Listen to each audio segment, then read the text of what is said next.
Hello and welcome to the 30th episode of Tailoring in Conversation. In this series, I'll be talking to tailors, business owners, cloth merchants, and other industry participants from all around the globe to gain a better insight into their worlds. My guest for today is Jitesh Merchant. Based in Mumbai, India, Jitesh, also known as Lalu, is a third-generation tailor and owner of Sequeira Tailoring. In our conversation for today, we're going to be talking about Jitesh's background, mastery, and craftsmanship in India. I hope you enjoy. Lalu, thank you very much for making the time. Yes, How are you doing? very fine. So far, so good. And it's So far, really a so. privilege to be with you. Oh man, that you're too kind. You're too kind. Did you have a long day today? Yeah, it was pretty long today. I started very early today morning. What time do you usually start? My first batch starts at around 7:30 in the morning. Uh huh. Yeah, so there are three students that time, and then 9:30, 10 o'clock, I have online classes. Okay. That gets over by 12 o'clock. Mm-hmm. So today, 7:30, I started my first batch, but I had to finish my work. So I Mm-hmm. reached my workshop at 5:30 in the morning today. Right. And you work every day? Yes, I work every day. Okay. Including the weekends? Yeah, weekends, I'm with my son, so I'm working on weekends too. Yeah. Lalu, I have a question.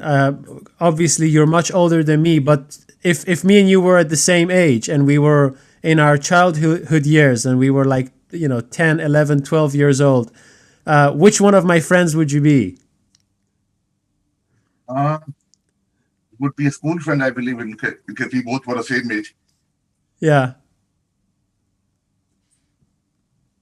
Uh, we would have been a school friend and a good friend. School.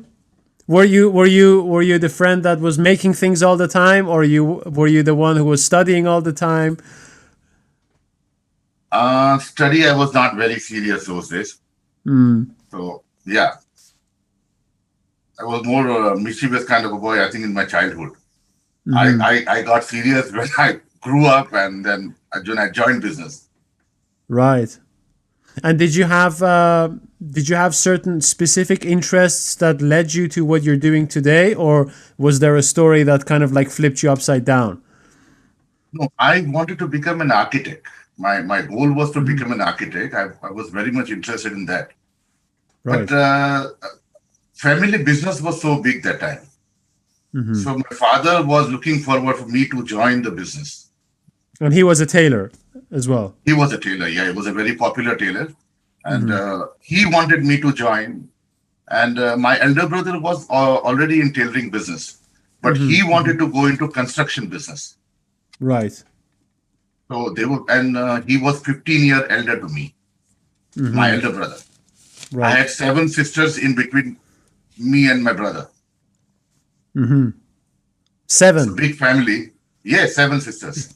Yeah. So by the time I grew and I had to join business because he wanted to go into construction. Well, Hmm. tailoring, I was interested because since childhood, I used to see my father cutting and doing the tailoring job, and he was very much interested in tailoring. So Hmm. in some way, I had some love and affection about that business too. But Hmm. my wish was to become an architect. But I joined this. I'm happy with this. Right. And was his father also a tailor, or was he Yeah, by somehow? caste, we are tailors. By caste, we Oh, are tailors. right. I see. So what Yeah. made Our you become forefathers were tailors too. Our as well? forefathers, they were tailors too. Yes, yes. This is very interesting. So what got you interested in architecture then? Since childhood, I was interested in architect, not nothing specific about it. I was good in Mm. drawing. So Uh-huh. I wanted to become an architect. Yeah. And then what how old were you when you started learning tailoring with your father? Uh, I was probably ninth standard. Ah. Huh. I used to, in the vacation, I used to go to the shop. Mm. And then when I used to see my father working, I started developing interest in that. And I think Mhm. when I was in school itself, I started cutting trousers. Mhm. So uh, I used to help my father. And then I started developing, even when I was in college, I used to go to the shop after my colleges, Mm-hmm. and I used to do cutting with my father. Mm-hmm. But that time I was not that serious. Means they were all were waiting for me to complete my education. Mm-hmm. After my education, I joined my father's business, I which see. I was see. A Sequeira Tailors. What does the name A Sequeira mean? Sequeira is a surname. Mm-hmm. This was in 1944. My Mm-hmm. father was working in the same shop. Mm-hmm. It was owned by two Portuguese brothers. Right. They were very old and they wanted to sell that shop. Mm-hmm. So my father took over Mm-hmm. and continued with the same name, and they started getting famous With the same name. with the same name. Yes. Uh-huh. So I we see. never bothered to change the name. This is quite interesting, because most tailors, they, one of the first things they do when they set up a shop is put their name out there. So Yes. why did your father not choose to put his name No, above the he shop? was more interested in doing his job. Not He was not bothered about his name. Mm-hmm. He was a very dedicated person. He was very Mm-hmm. much dedicated about his tailoring. So he said, name doesn't make any value. Your work, which has to talk. It's Mm-hmm. not the name. So he continued with the same name. He started getting very famous.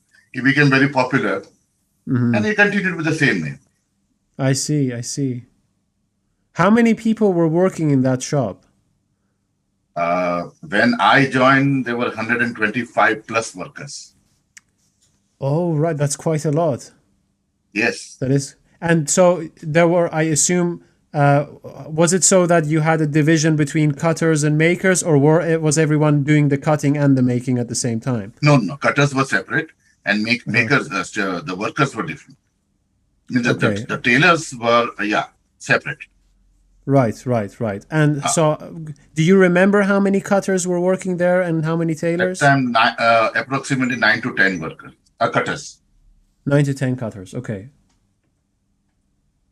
And so you joined the company or the workshop. Yeah.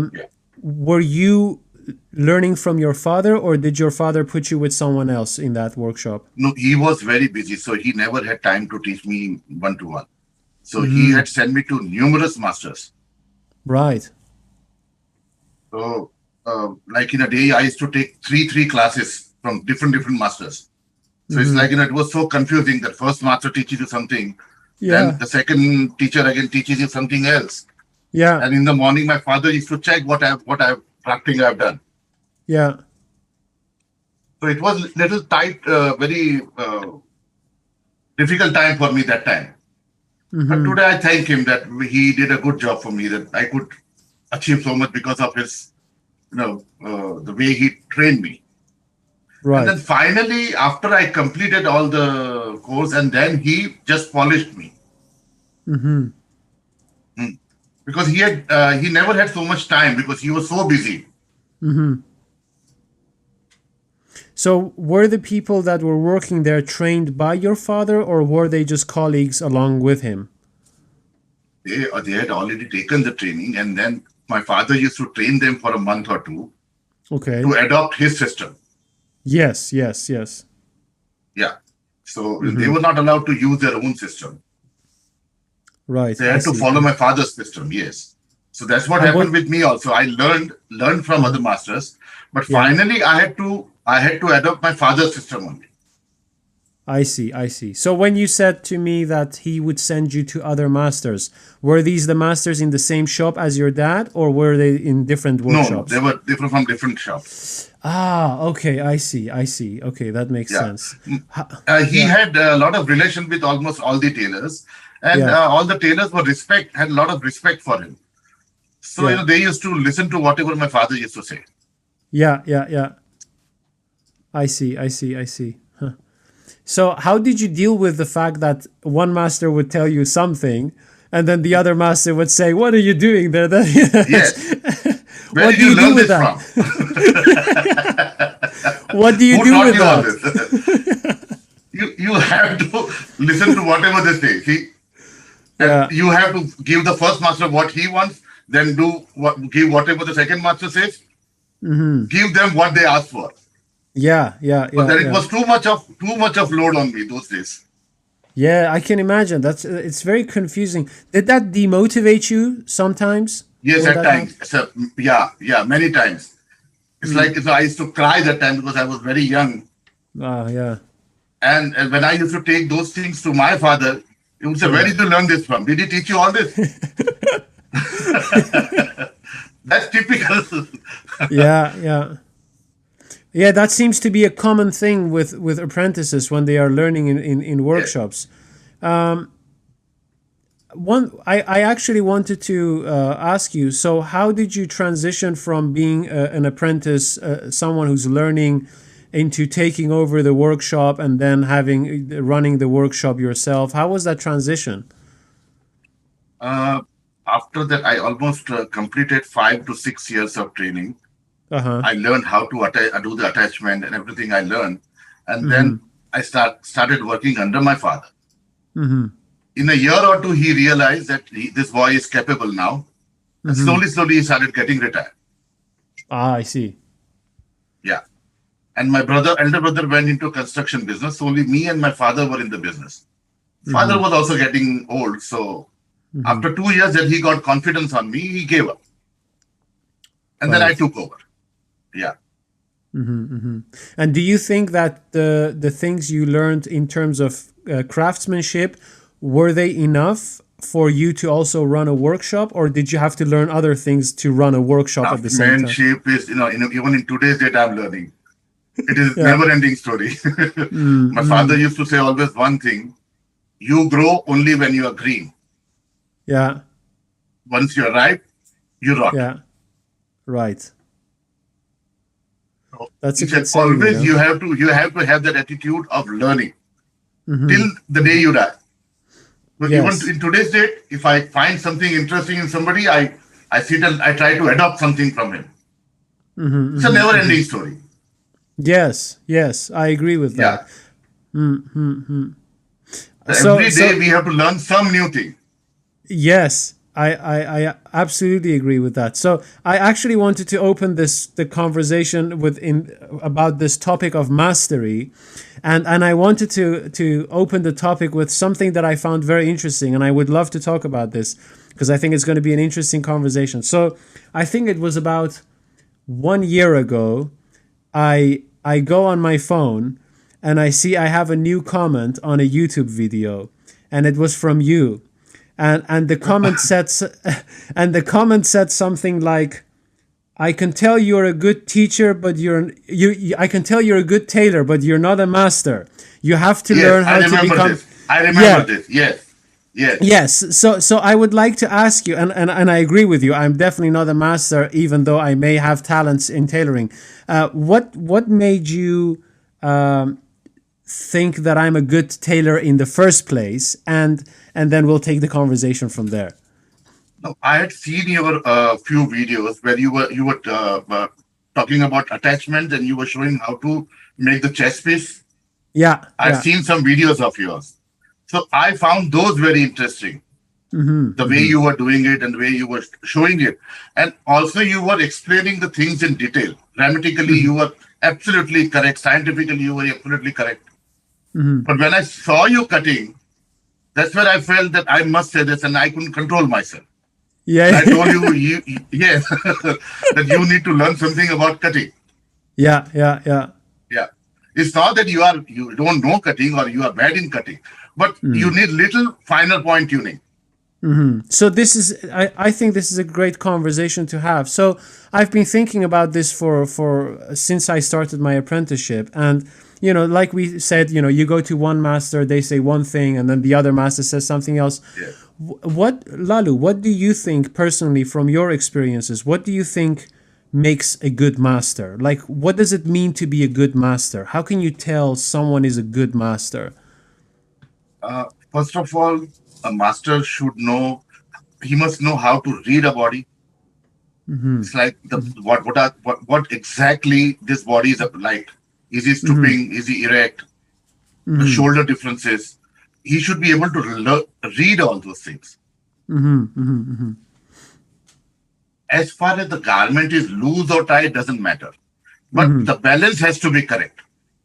Right. The tight and loose, you can adjust that in the trial and you can complete a garment. But once you go wrong on your balance, it is very difficult to improve thereafter. So when I see somebody cutting or when I see somebody doing the cutting, the first thing I see that is he aware of the balance? And also the grains, which plays a very important role.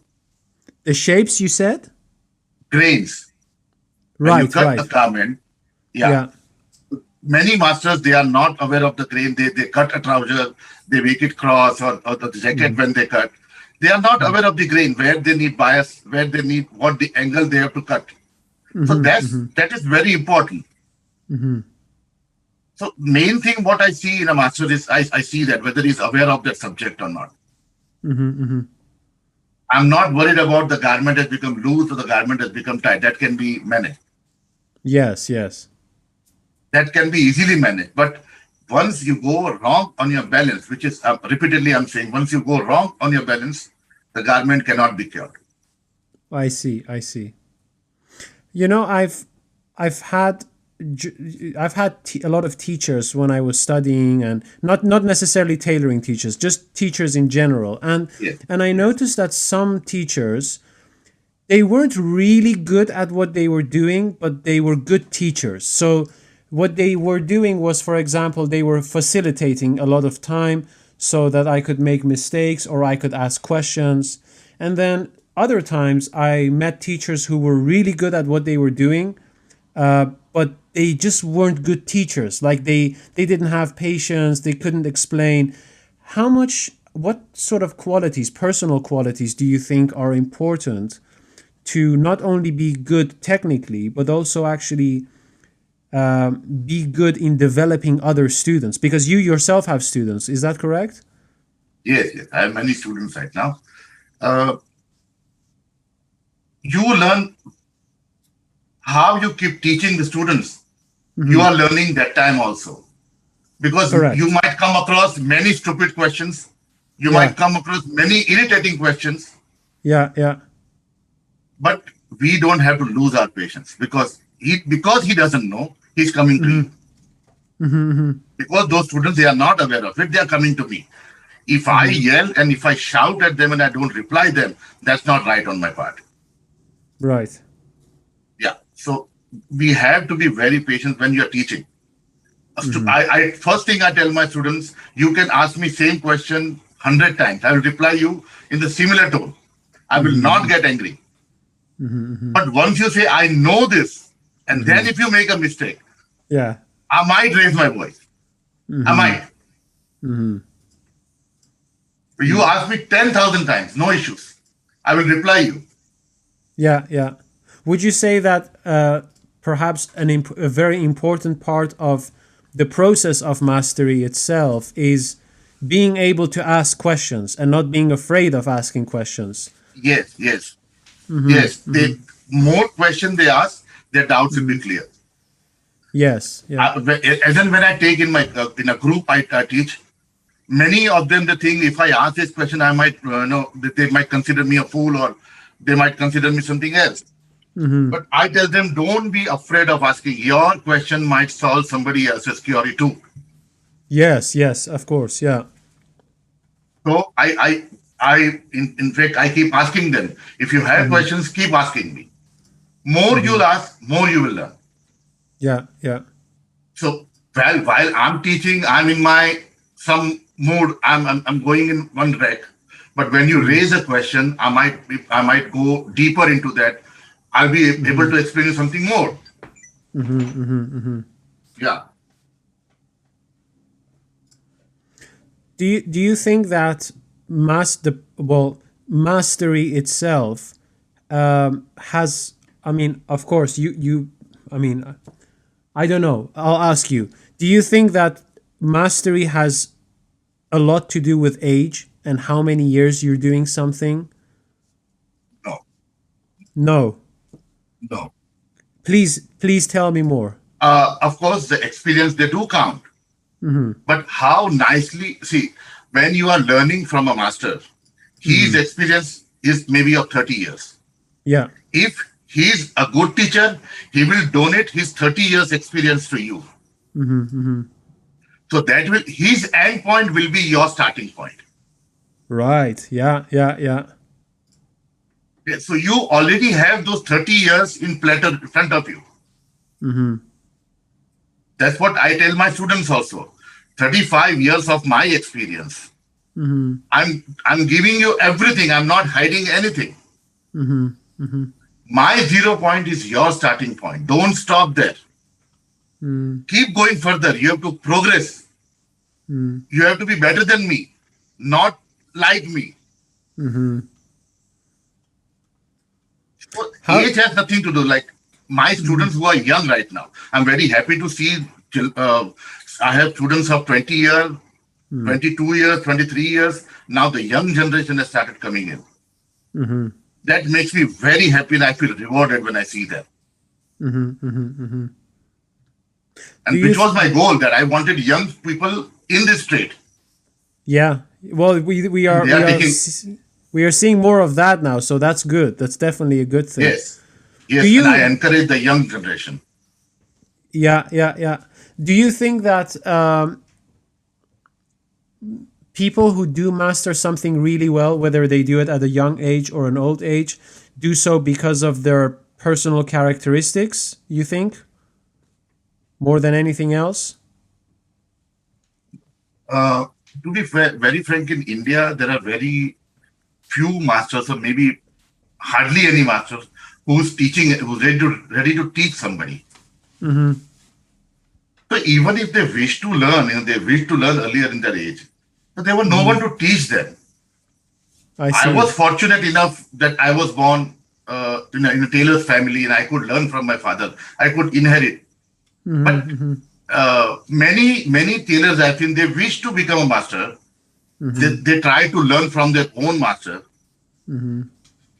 But he's the one whom he has hired. How much he knows. Now that they have access, I've seen many tailors, even those, I have students who are 58 years, 56 years. They are ready to learn at this age, and they are dedicatedly learning. Yeah. I have many students of that age group too. Yes, of course. Yes.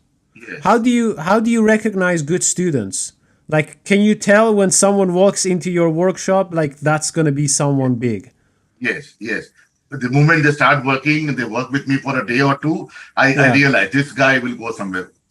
What do you see in them? The way they work, way they start, and then the questions they ask. How much hunger they have to learn that. That's very important. They have to be really hungry to learn that. Do you challenge them? Do you try to kind of like make them think harder? Or No. I never do that. No, I never put pressure, because I have gone through and I know that what it happens, how it feels. So I never put pressure on my children. I never do that. Somebody might learn a thing in a day. Somebody might take 1 week.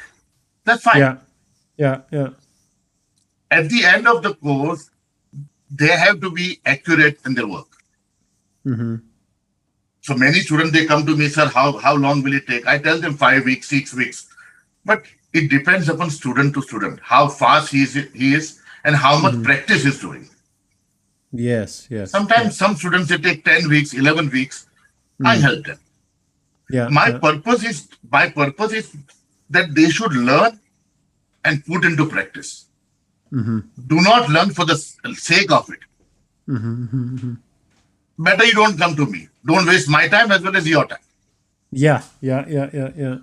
Do they challenge Only you? If you're, yes, many of them, they do so that. So how do they challenge you? Do they ask difficult questions, or do they? What do they do? Yeah. The first week they learn, they are very excited. They start thinking, oh, I know many things now. Then they go to their master and they start teaching them. Then that guy will raise some questions and they will bring those queries to me. Right. Then I have to explain them theoretically. This is how it is and this is how it goes. Then they understand. Then their masters also understand. Yeah. They realize, because the way he will go and give the explanation to them, the masters also realize he is going to someone who is aware of the subject. Yeah.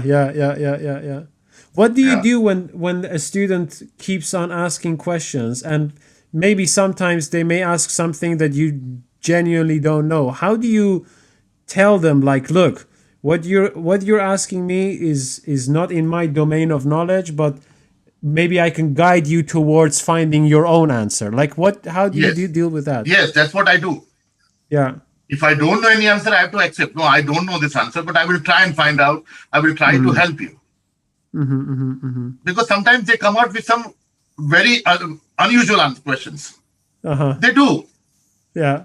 So we have to do some R&D, but I assure them I will try to solve your query. Then I start working on it. That's what I said. When you are teaching, you are learning too. Yeah. True. Did you write a book on tailoring? Yes, I've written a book on tailoring, but I have not published it. Oh, you haven't published it yet? No. Is it finished? Yeah, I've already written that. I've already typed the book, but I have not published. I have not printed that.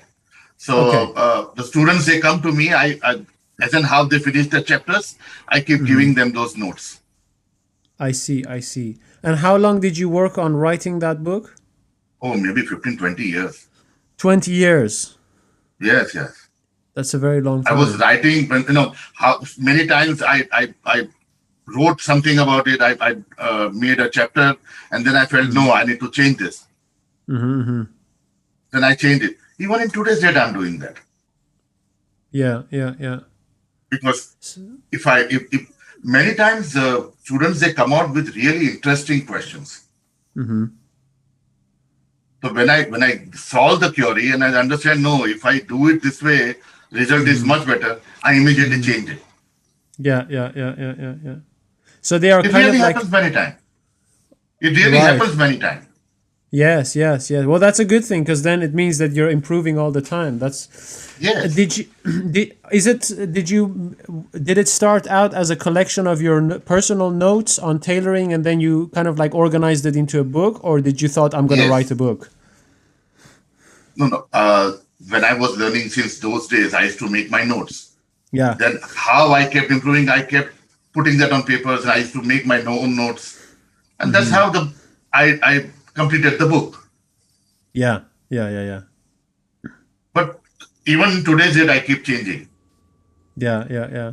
So if I may ask you, why haven't you published it yet? I thought of doing that 10 years back. But then when I spoke to few tailors, then there were tailors who were elder to me. Yeah. The new generation never learned this tailoring, basically. Back 10 years back, I'm talking about. Because they were not finding a right master to learn from. Right. Yeah, and even if you go abroad, it's very expensive. It's not cheap to go abroad and learn. No. It's like joining a civil law academy, or going to Italy or somewhere and learn. It is not that cheap. It is very expensive. So not all the tailors could afford it. Yeah.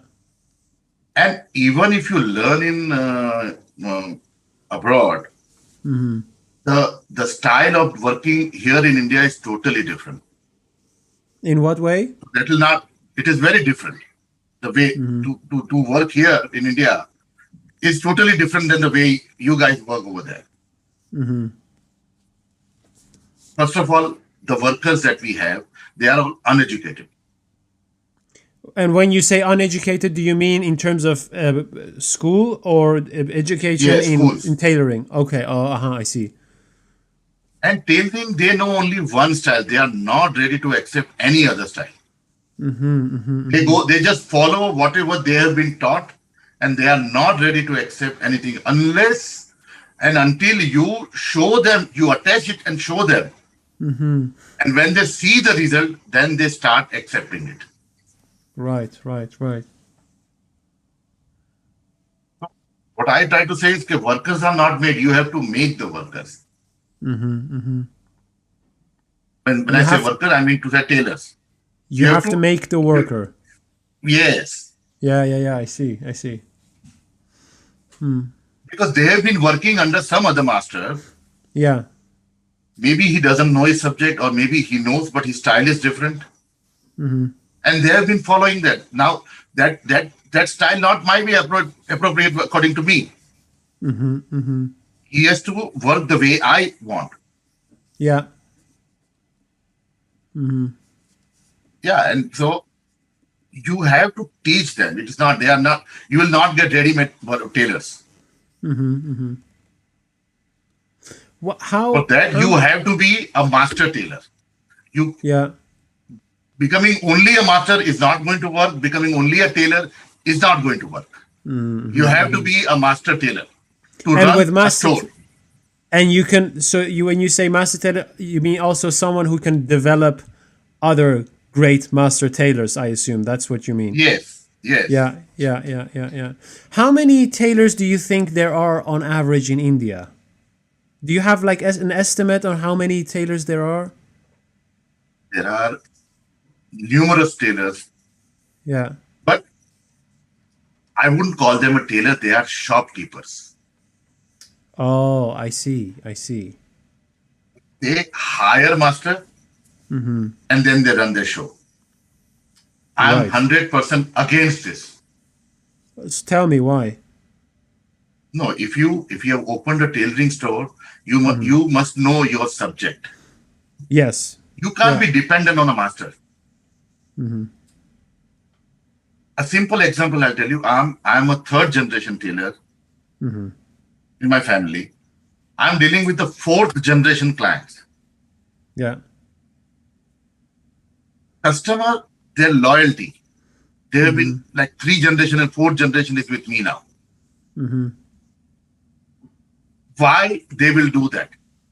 Today you hire a master ABC. Yeah. Customer enters in your shop. He has many difficulties. Like he wants the crease like this. He wants trouser to be fitted, or he wants in a particular shape. First go, you will not give him. You will never be able to give him 100%. You will reach somewhere 80%, 90%. If the customer is smart, he will understand that he has reached 90% in the first go. This guy is capable. So the next time he comes, his 90% product is ready. Now you have to just fine tune it. Slowly you reach 100%, and over the years, his pattern becomes absolutely perfect. Yes. Now the problem with the shopkeeper is first time the customer comes, he has ABC master with him. He explains. This guy puts his attempt, and then at the time of delivery, you say, next time I'll give you my trousers. There will not be so many problems, right? He said, no, sir. You can, next time it will be perfect. After a year, that same client goes to that shop. The master is not there, some other master is there. So he has to start the whole thing again. I see what you mean. Okay. So the change in tailors doesn't allow for the process of perfection. Yes. There is a very long tradition and history of craftsmanship in India, and in various domains. How, if you would make a judgment or an estimation, how well do you think India is at the moment performing on the international level of tailoring? Let's say if you get all the tailors from the world, where would you rate the tailoring, let's say, skills and education and opportunities for India? To be very frank, we have very good tailors and very good craftsmen in India. As far as handwork is concerned, there hardly anybody can catch Indian workers' hand. They are super duper. But thing is, they don't know the direction. They don't know the direction. Yes. Right. Right. Somebody will have to dedicate their, the what initiative that I have taken. Mm-hmm, There are many better masters than me also, and there are better tailors than me also. mm-hmm. They should encourage them. They should teach them so that they will grow further and they'll be able to reach somewhere. Mm-hmm. What do you think? What do you think is necessary for a generation of craftsmen and craftswomen, for the same matter, to be able to carve out a vision and then for their future, and then work perhaps individually or collectively towards that vision? Do you think where do you think the problem is for that not having a direction? Where does that really come from, you think? The workers, what they do is whatever they have learned, they pass on the same thing to their children or to their students. Those students, once they know how to make a garment or any other thing, they continue in the same format and they are not ready to change. Right. They are not ready to change. They are not ready to accept. It has been feeded in them. Whatever you are doing the best. There's nothing better than this. No, that cannot be a story. Right. There are always better craftsmen than you. There are always better masters than you. You have to, even if the master is small or is not very highly educated, but he might teach you one point which will be very important. Yeah. Sure. So just grab that one point and move ahead. So who are we to judge somebody? Who are we to judge that he's not good, he's bad, or he's not good? Whatever the best he has, just adopt that and keep going further. Do you think that this? Well, I should ask something else as well. If someone learns tailoring, let's say at a young age, suppose I'm 17, perhaps 20, I start learning tailoring, 25 roughly, I'm kind of like going, I can make a few things. How many opportunities are there in terms of business and work and labor for someone who just learns tailoring and is now ready to do something on their own, or for someone else? What are the opportunities there? Is it a rich landscape? Yes. It's a big opportunity. It's a big field. You can have a good business in this, but provided you know your subject. This is possible only if you know your subject properly. You can't just have those ready-made tailors who are there and the one worker is following his technique, second worker is following his own technique. So if a customer places 3 suits order, all the 3 suits are made different way. That is not acceptable. So once you decide that you want to open a tailoring store, first learn the subject. Master the subject. It might take you 2 years, it might take you 3 years, but master your subject and then only jump into that. Do you think that business education is important for a young? Very much. You think so? Yes. So how do you think that can help a young tailor to kind of like carve out their way into the industry? No, first they have to learn. First they need to learn. Unless and until they are not ready, it's not possible for you. You cannot be dependent on your masters and your workers. No way. You have to be the captain of your ship.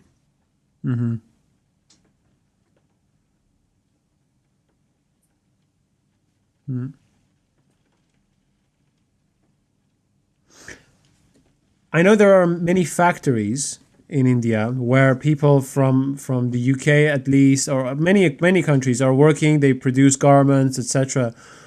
Do you think that the setup of these factories, I mean, it has been very beneficial because it creates a lot of jobs ultimately, but from another perspective, from actually developing companies within India who use the artisans and the craftsmen from India for the Indian production and the Indian market, Do you think those factories have been good for Indian market or not so good? No, it is good for Indian market. It's good. At least, yes, at least they are getting to learn. Mm-hmm. There's nothing wrong in that. It is good. Mm-hmm. Mm-hmm. Mm-hmm.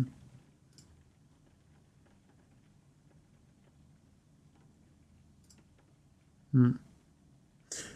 Would you say that from those factories where people are learning, many people branch out to set up their own shops, or do they stay Yes. there? They do.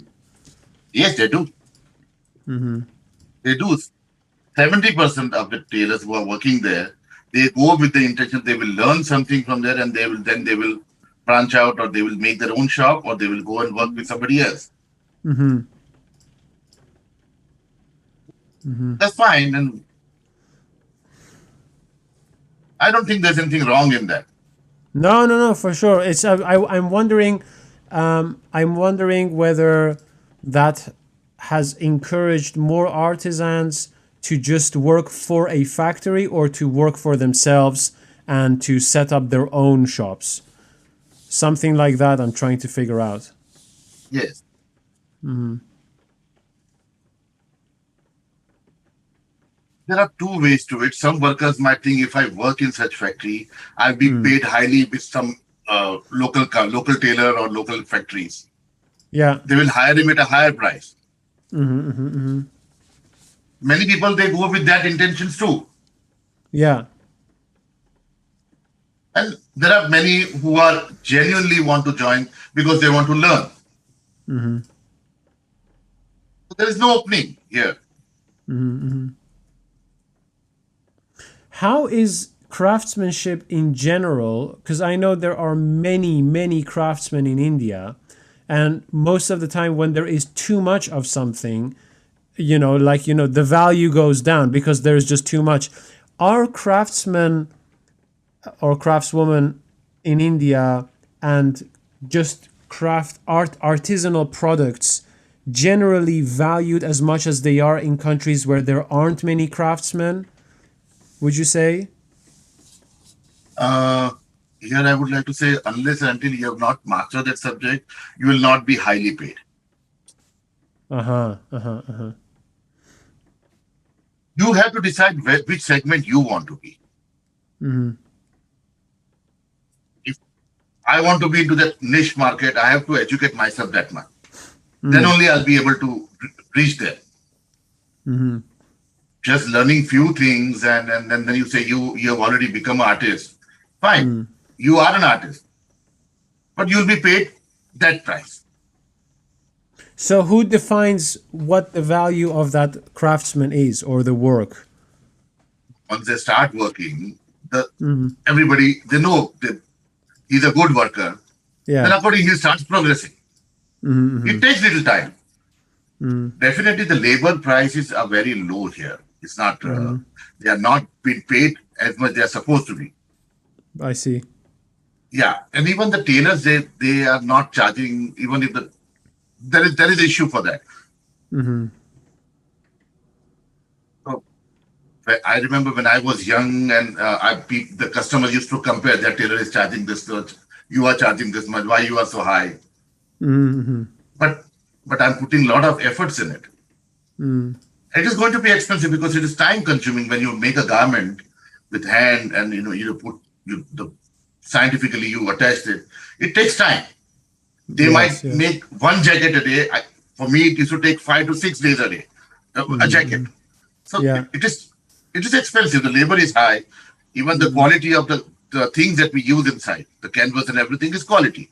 Unless and until you won't use that, you will not get a product. Mm-hmm. Mm-hmm. So one has to be adamant. Now, this is what I'm going to charge. If you can afford me, you come to me. Else, there are many tailors. Yeah. The client who understands quality is not going to leave you. Sure. That's right. Yeah. Mm-hmm. What are the availabilities around trimmings? Does India produce like canvases and things like that? or do you buy not them that in? much. No, we have to import that. You import it, yeah. Yes, Yeah. we have to import that. There are few companies in India who are making canvas, but they are not up to the mark. The R&D is not done properly. They are not up to the mark. Few products, yes, there are good here also. So whatever is good available in local market, we pick up that. Else we have to source it. Right. Do you think it would be better for the Indian tailoring industry if India produced, for example, its own trimmings or its own materials, like things like GIMP, because those general horsehair pads, all of Yes. that. Now those factories which are in abroad, with the factories which are already making it, they have done there's so much of R&D, and they have reached at that level. To reach now Yeah. is very difficult. Unless you tie up with them and Yeah. you bring the know-how from them. I see. And those horsehair or GIMP here that you're talking about, not all the tailors they use it. No, sure. I understand. Yeah. I understand. 95% of the tailors here in India are doing fusing suits. Fused. Yes. So, fused suit, according to them, whichever canvas sticks to your fabric, that is a good fusing. They don't realize, no, the fabric is this grams, you have to use certain quality of fusing. If the construction of the fabric is like this, you have to use another this type of fusing. They don't understand. They just say, how much this will cost? Is it 125? How much this will cost? 100 rupees. Okay, give me 100 rupees. Yeah. They want to cut down on their cost.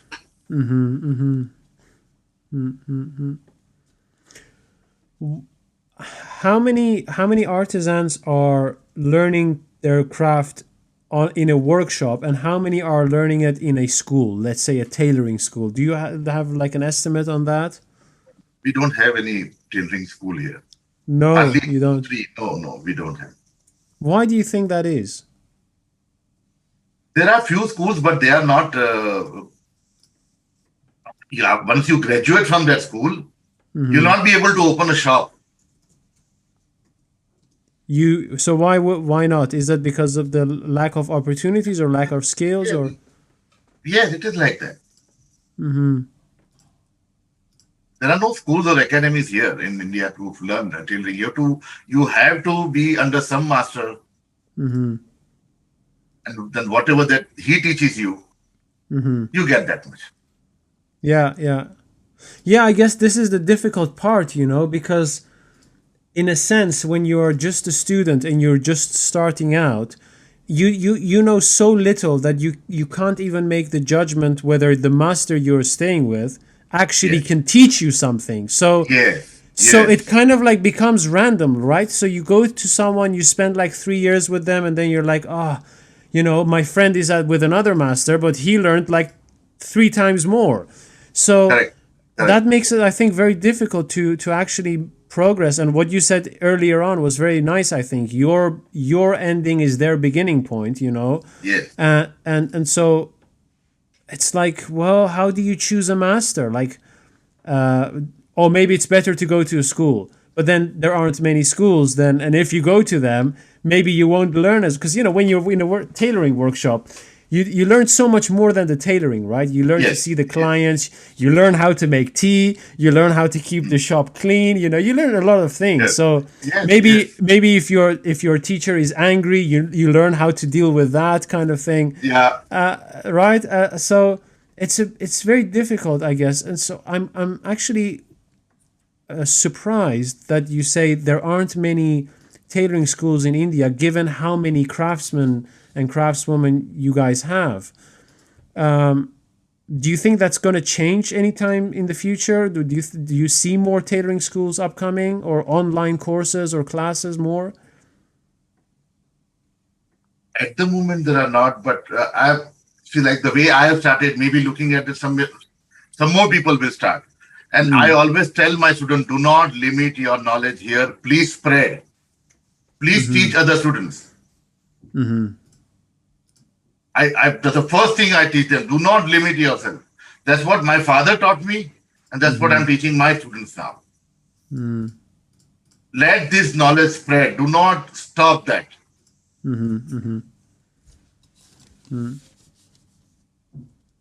Okay. Shall we do a speed round? Yeah, I'll be able to. Let's see if I can.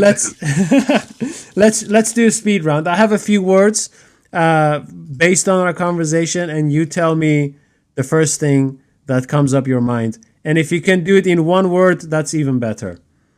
So I'll try. Let's start with mastery. Education. Education. Tailoring books. Worth reading. Worth reading. Okay. Tailoring in India. Progressing. Huh? Progressing. Progressing. Okay. Okay. The most difficult thing in tailoring.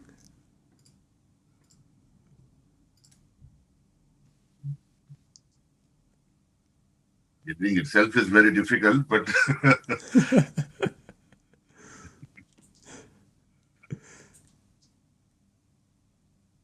to convince To convince? workers. To convince Tailors, workers. I mean to say. Yeah. Okay. Okay. All right. Yeah. Made to measure. Made to measure, you mean to say those ready try-ons or? Yeah. Yeah. Ready to wear garments. Made to measure where you have limited alterations. I don't support that. You don't support that. Okay.